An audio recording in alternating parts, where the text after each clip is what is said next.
하나님의 말씀은 사도행전 10장 1절에서 8절이 말씀입니다. 가이사랴에 고넬료라는 사람이 있으니 이달리아라 데라 하는 군대의 백부장이라. 그가 경건하여 온 집으로 더불어 하나님을 경외하며 백성을 많이 구제하고 하나님께 항상 기도하더니 하루는 제90되어 환상 중에 밝히 보매 하나님의 사자가 들어와 가로되 고넬료야 하니 고넬료가 주목하여 보고 두려워 가로되 주여 무슨 일이니까? 천사가 가로되 내 기도와 구제가 하나님 앞에 상달하여 기억하신 바가 되었으니 내가 지금 사람들을 요빠에 보내어 베드로라 하는 시몬을 청하라. 저는 비장 시몬의 집에 우거하니 그 집은 해면에 있느니라 하더라. 마침 말하던 천사가 떠나매 고넬료가 집안 하인 둘과 종졸 가운데 경건한 사람 하나를 불러 이 일을 다 고하고 요빠로 보내니라. 아멘. 할렐루야. 서로에게 평강의 복을 기원하는 마음으로 샬롬 인사 나누시기 바랍니다. 샬롬. 샬롬. 수요일 새벽 기도에 잘 나오셨습니다. 오늘 수요 예배가 저녁 7시 반에 본당에서 드려지겠습니다. 우리가 Thanksgiving Week 추수감사 주간을 보내고 있는데 내일이 바로 Thanksgiving Day죠. 추수감사절입니다. 내일도 새벽 기도가 있는가? 새벽 기도가 있습니다. 여러분은 매일 새벽 기도에 나오시지만 아주 할러데이만 새벽 기도에 나오실 수 있는 분들이 또 계시니까 그분들을 위해서라도 새벽 기도가 있어야 하겠죠.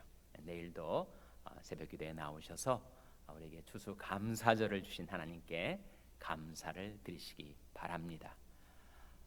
우리 교인들 가운데 슬픔을 당한 가정이 두 가정이 있어요. 그래서 이번 주에 장례식이 두 차례 있게 됩니다.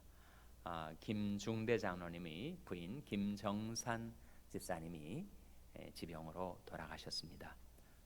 너무 일찍 하셨는데 장례식이 이번 주 금요일 6시와 토요일 오후 3시에 있습니다. 장소가 페올론인데 페올론 장지가 여러 군데 있더라고요. 그런데 글렌데일이 아니라 할리우드에 있는 페올론 세미터리에서 장례식이 있는데 유족들을 위해서 기도해 주시기 바랍니다. 또 하나는 이명찬 집사님 부친, 그러니까 이정미 집사님의 시아버님이 돌아가셔서 향년 87세이신데 장례식이 이번 주 토요일 날 오전 11시에 로즈힐스에서 있습니다.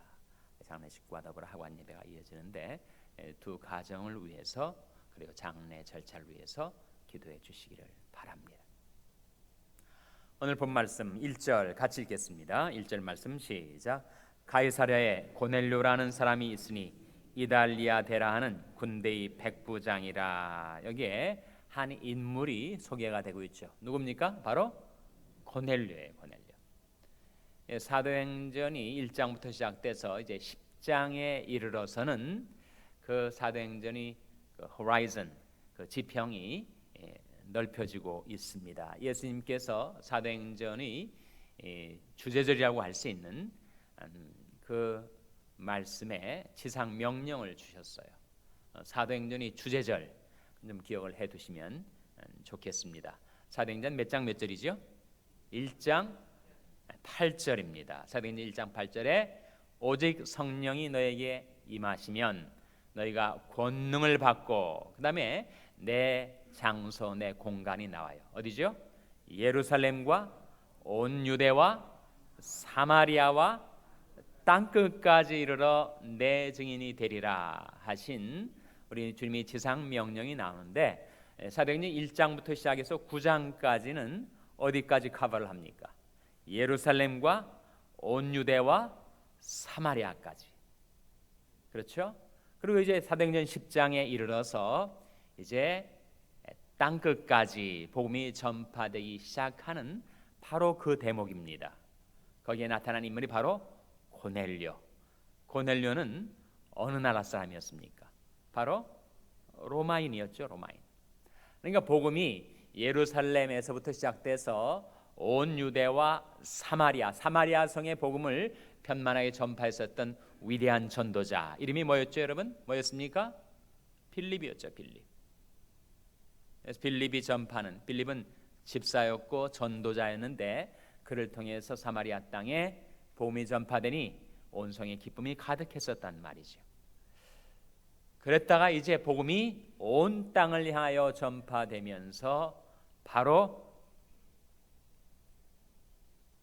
로마인이었던 고넬료에게 복음이 열리기 시작합니다. 고넬료는 어디에 주둔해 있었던 로마 부대의 백부장이었습니까?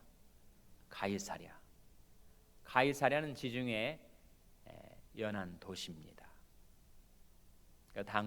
당시에 유대 나라는 로마의 식민 치하에 있었는데, 로마의 총독 본부가 있었던 장소가 예루살렘이 아니었고 바로 가이사랴였어요. 우리가 빌라도 총독을 알고 있잖아요. 그리고 사도행전에 또 벨릭스와 베스토 총독들을 우리가 대하게 되는데, 그 로마의 총독들의 총독 본부가 있는 장소가 바로 지중해 연안 도시였던 가이사랴였습니다. 거기에 백부장이었으니까 100명의 로마 정예 부대를 거느리는 지역 사령관, 주둔지 사령관이죠. 막강한 권세와 영향력을 지니고 있었던 인물이었습니다. 그런데 그 고넬료가 하나님을 경외하는 갓피어러였었습니다. 그러니까 유대교에는 혈통상 유대인들이 있고, 물론 유대교를 신봉하죠. 그리고 그 주위에 이방인들인데 유대교에 기울어진, 유대교에 들어오려 하는 주변 인물들이 있었는데, 그들 가리켜서 바로 갓피어러라고 해요. 하나님을 경외하는 자였습니다. 바로 고넬료가 그러한 인물이었어요. 2절 말씀이죠. 같이 읽겠습니다. 2절 말씀 시작. 그가 경건하여 온 집으로 더불어 하나님을 경외하며 백성을 많이 구제하고 하나님께 항상 기도하더니, 고넬료가 경건해서 온 집으로 더불어 하나님을 어떻게 하였다고요? 경외하였다. 하나님을 경외하는 삶, 그것이 바로 우리가 지향하는 삶이죠. 하나님을 경외한다는 것은 하나님을 두려워하는 것을 의미합니다. 하나님을 두려워하니까 늘 하나님을 의식하며 사는 거죠. 하나님을 의식하며 사니까 그 삶이 늘 하나님이 면전에서, 하나님이 임재 앞에서 조심스럽게 살아가는 것이죠. 우리가 조심스럽게 주의 깊게 살면 우리는 기쁘게 살 수가 있습니다. 그 양자가 모순되는 것처럼 보이는데, carefully 살면 cheerfully 살 수가 있어요. 우리가 조심스럽게 살질 않고 내 마음대로, 내 멋대로, 내 욕망대로 살다 보면 항상 문제가 생기니까 그런 기쁨의 삶을 살지 못하게 됩니다. 우리 어떻게 할 것을 자세히 주의해서 하나님을 경외하고 하나님을 의식하고 하나님의 면전에서 조신하게 사니까 그 심령 속에 늘 기쁨이 떠나질 않는 거죠. 그러니까 carefully 살면 cheerfully 살 수가 있는 겁니다. 바로 고넬료가 그러한 인물이었어요.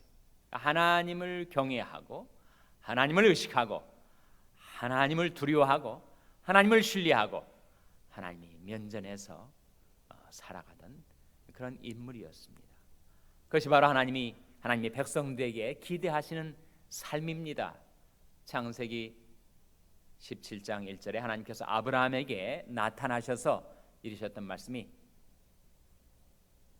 나는 전능한 하나님이라, 너는 내 앞에서 행하여 완전하라, 그러셨어요. 아브라함이 그렇게 위대한 믿음의 조상으로 수천 년이 지난 지금에도 추앙을 받을 수 있었던 것은 그는 하나님 앞에서 살아갔던 사람, 하나님의 면전에서 완전을 추구하며 지향하며 살아갔던 사람이었기 때문이었습니다. 나는 전능한 하나님이라 너는 내 앞에서 행하여 완전하라. 혈통상으로 지리적으로 너무나 시간적으로 너무나 많이 떨어져 있었던 두 인물이었지만 이 고넬료 역시 그렇게 하나님을 경외하며 살았던 사람이었어요. 사람이 하나님을 경외하며 살면 두 가지가 나타난다는 거예요. 하나는 하나님을 향하여 기도하게 되고 또 하나는 사람을 향하여 무엇하게 됩니까? 구제하게 된다. 2절 말씀을 다시 들여다보시면 2절 말씀에 그가 경건하여 온 집으로 더불어 하나님을 경외하며 백성을 많이 구제하고 하나님께 항상 기도하더니, 그러니까 하나님을 경외하며 살면 하나님께는 항상 기도하며 살게 되고 사람들에게는 구제를 많이 하며 살게 된다는 원리를 우리에게 보여주고 있습니다. 그래서 하나님께서 이 고넬료를 권고하신 것이죠. 돌아보신 것입니다. 그를 찾아 오신 것입니다. 3절에 보시면 하루는 제 90쯤 되어 환상 중에 밝히 봄에 하나님이 사자가 들어와 가로되 고넬료야 하니. 제 9시 몇 시죠? 오늘날로 말하면 유대식 히브리식 시간 계산 방법 다시 한번 기억해 보시기 바랍니다. 아침 몇 시를 기준으로 해서 해 뜰 때를 기준으로 해서 해 질 때까지, 그러니까 대략 오전 6시를 기점으로 해서 오후 6시까지 시간을 12등분으로 나눠서 시간을 계산해 나가는 방법입니다. 그러니까 제 9시는 몇 시가 되는 거예요? 계산이 되십니까? 제 9시는 오후 3시가 되는 거죠. 오후 3시. 그러니까 새벽 아침 6시가 0시니까 거기서부터 6시간이 되면 낮 정오가 되는 것이고 9시가 되면 오후 3시가 되는 거예요. 그래서 경건한 전통에서 사람들이 오후 3시에 해가 석양으로 지기 시작할 그때쯤에 하나님 앞에 기도하는, 예배하는 그런 시간을 가졌던 것입니다.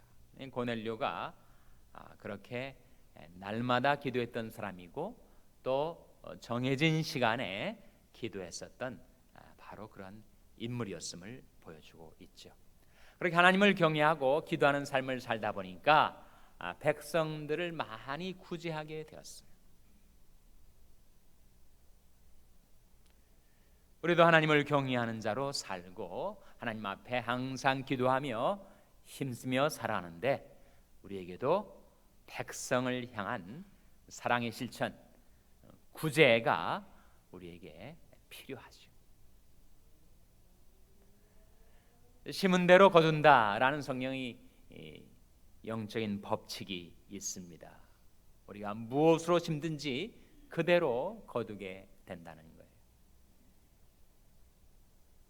이러므로 우리가 기회가 있는 대로 착한 일을 하되 특히 누구에게 하라고 했습니까? 믿음의 가정들에게 하라. 주님 안에서 형제 자매들을 돌아보고 그들에게 주님의 사랑을 전달하고 그리고 사랑의 씨앗을 심는 일에 열심 내시기를 바랍니다. 그것은 후회 없는 수확을 약속해 주는 삶이기 때문입니다. 우리가 선을 행하되 낙심하지 말지니 피곤하지 아니하면 때가 이름에 거두리라. 그러므로 우리가 기회 있는 대로 착한 일을 행하되 특히 믿음의 가정들에게 할지니라. 그래서 하나님께서 이 고넬료를 돌아보시고 그리고 그가 기도하는 중에 하나님이 천사가 들어와서 그 이름을 부른 겁니다. 고넬료야. 그러면서 고넬료의 삶이 하나님 앞에 상달되고 기억되었다. 특별히 두 가지가 하나님 앞에 기억되었다라고 하는 말씀이 4절에 나오죠. 4절 같이 읽겠습니다. 4절 말씀 시작. 고넬료가 주목하여 보고 두려워 가로되 주여 무슨 일이니까? 천사가 가로되 내 기도와 구제가 하나님 앞에 상달하여 기억하신 바가 되었으니. 두 가지가 무엇입니까? 바로 기도와 구제죠. 기도와 구제. 그래서 우리가 기도하는 것, 그것이 하나님 앞에 상달이 되고 기억이 됩니다. 또 우리가 구제하는 것, 그것이 하나님 앞에 상달이 되고 기억이 됩니다. 사람 앞에 구제하는 것이 어떻게 하나님 앞에 그렇게 상달이 되고 기억이 된다는 말인가? 여러분, 우리가 사람을 사랑해서 사람을 긍휼히 여겨서 구제를 하는 것은 하나님 앞에 드리는 제사라고 했습니다. 제사. 오직 선을 행함과 서로 나눠주기를 잊지 말라. 이 같은 제사는 하나님이 기뻐하시느니라고 말씀하셨어요. 저는 오늘날 이신층의 믿음으로써 의롭다함을 얻는 복음의 진리를 믿는 우리 크리스찬들의 삶 속에 더 풍성한 구제가 많이 이루어져서 그것이 하나님 앞에 바쳐지는 아름다운 제물이 될 수 있기를 주님의 이름으로 축원합니다. 그래서 하나님께서 이 고넬료에게 천사를 통해서 분부하신 말씀이 누구를 찾아가라 했습니까? 누구를 찾아가라 했지요? 시몬 베드로를 찾아가라. 가이사랴에서 요빠 역시 주중에 연한 도시 중에 하나인데 요즘이 하이파죠. 바로 거기에 피장 가죽으로 가죽을 제조하고 가죽을 통해서 물건을 만들어 직업을 가지고 있는 이 패너, 바로 피장 시몬이 집에 유하고 있는 시몬 베드로에게 사람을 보내어 그를 청해서 내 집에 오게 하라라는 계시의 말씀이 고넬료에게 임합니다. 여기서 우리가 중요한 것 한 가지 발견하게 돼요. 자, 이 고넬료가 하나님을 경외하고 백성을 많이 구제하고 항상 기도하며 살았던 사람인데 그 고넬료가 구원을 받았습니까? 받질 못했습니까? 받았어요? 받지 못했어요? 받질 못했습니다. 그의 의로운 행위가 그의 구원이 되지 못한 겁니다. 지금 고넬료가 독실한 유대교 신앙을 가진 누구 못지않게 아주 신실하게 유대교에서 종교 생활을 했지만 그는 아직 구원을 받지 못했어요.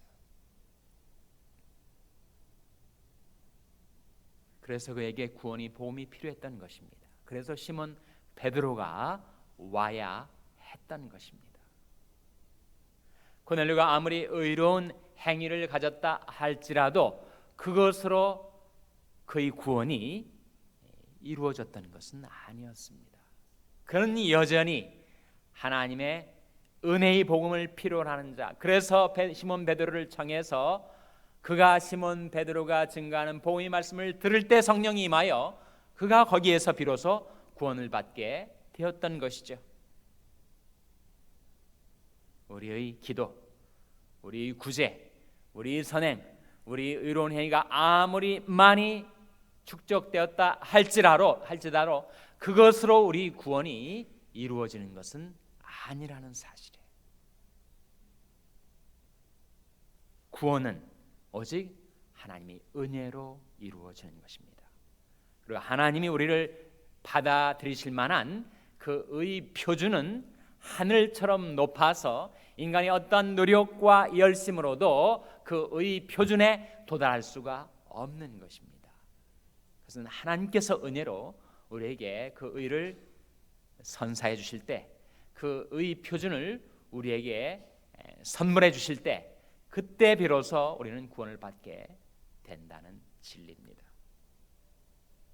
그런데 고넬료가 우리에게 보여주는 것은 그렇게 하나님의 은혜의 선물, 구원의 선물을 받아들이기 위해서는 우리가 어떤 준비가 필요한가 하는 것을 보여주고 있죠. 하나님을 경외하고 백성들을 사랑하여 구제에 힘쓰고 그리고 항상 기도하며 사는 그 준비된 사람을 하나님이 권고하시고 그를 찾아오신다는 사실이에요. 그의 어떠한 의로운 행위도 스스로 구원을 이룰 수가 없었지만 하나님은 누구를 권고하시는가? 고넬료처럼 하나님을 경외하고 백성을 많이 구제하고 기도에 항상 힘쓰는 사람. 그러나 여러분, 그것이 다는 아니죠. 다는 아닙니다. 만일 그렇게 열심히 선행을 행하고 종교 생활에 힘쓰는 사람들만 하나님은 권고하시고 구원하시는가? 그건 아닙니다. 그건 아니에요. 성경이 보여주는 것이 바로 그거 아니에요. 고넬료 같은 사람들 하나님이 권고하시고 찾아주시고 구원해 주셨지만 또 누구 같은 사람도 하나님께서 찾아주시고 구원해 주셨습니까? 바로 사울과 같은 자, 사울과 같이 악랄하고 잔혹하고 하나님을 거역하고 예수 그리스도를 배척하고 예수 믿는 자들 핍박했던 그런 살기 등등했던 사울과 같은 자도 하나님은 찾아주시는 하나님. 하나님은 고넬료 같은 그런 사람도 구원해 주시고 사울 같은 사람도 구원해 주시고, 나는 어느 유형일까? 나는 고넬료 타입일까? 아니면 사울 타입일까? 내가 어느 쪽 사람이든지 간에 하나님이 그 긍휼과 은혜는 그 모든 사람들을 다 포용하고 수용하실 수 있는 넓으신 하나님의 사랑의 품이 우리에게 주어져 있다는 사실입니다. 여기서 우리는 한 가지 기도의 중요성, 기도의 가치를 발견하게 돼요. 여러분, 고넬료가 결국 시몬 베드로를 청해서 구원의 복음을 듣고 그에게 성령이 임하여 그가 구원을 받게 되는 그 시발이 무엇입니까? 그 놀라운 그에게 구원의 복음이 이르게 된 그 출발이 무엇이에요? 그가 바로 기도했었기 때문에 기도 가운데서 계시받은 것입니다. 시몬 베드로를 청해서 그의 말을 들으라 라는 천사의 지시가 언제 임했는가? 그가 정해진 시간에 하나님 앞에 나가서 기도할 때 그때 계시가 임하는 거예요. 기도의 의, 그것은 하나님의 뜻을 깨닫고 그 뜻을 행할 수 있는 능력을 얻기 위함입니다. 여러분, 그렇기 때문에 기도하실 때 여러분이 소원을 하나님 앞에 아뢰서 여러분이 소원 성취가 된 것으로 기도의 모든 의미가 다 충족된 것인가? 그렇지 않다는 거죠. 우리 생활의 문제, 마음의 소원 하나님 앞에 아뢰야 하죠. 중요한 기도의 의입니다. 그러나 그것이 다는 아니고 우리에게 필요한 것이 있는데, 우리 하나님 앞에 나와 기도한 다음에는 내가 알지 못하는 크고 비밀한 일을 하나님께서 어떻게 계시해 주실지를 기다리는 기다림이 우리에게 필요합니다. 너무 성급하게 기도를 종료하지 마시고, 여러분 하나님께 기도한 다음에는 하나님께서 뭐라고 계시 말씀을 우리에게 들려주실지 기다림의 시간이 우리에게 필요해요. 마치 하나님께서 성령의 전파를 통해서 하나님의 뜻을 우리에게 나타내 주려 하실 때 기도의 안테나를 올렸으면 너무 빨리 접어들지 마시라는 겁니다. 하나님께서 뭐라고 내게 말씀해 주십니까?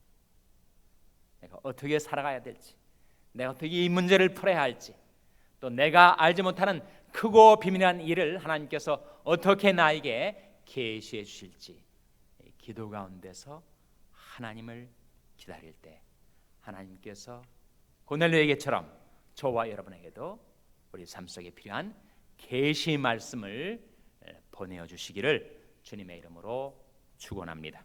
기도하시겠습니다. 오늘 말씀을 기억하며 하나님, 저희들도 하나님께 기도하며 계시받게 하여 주시옵소서.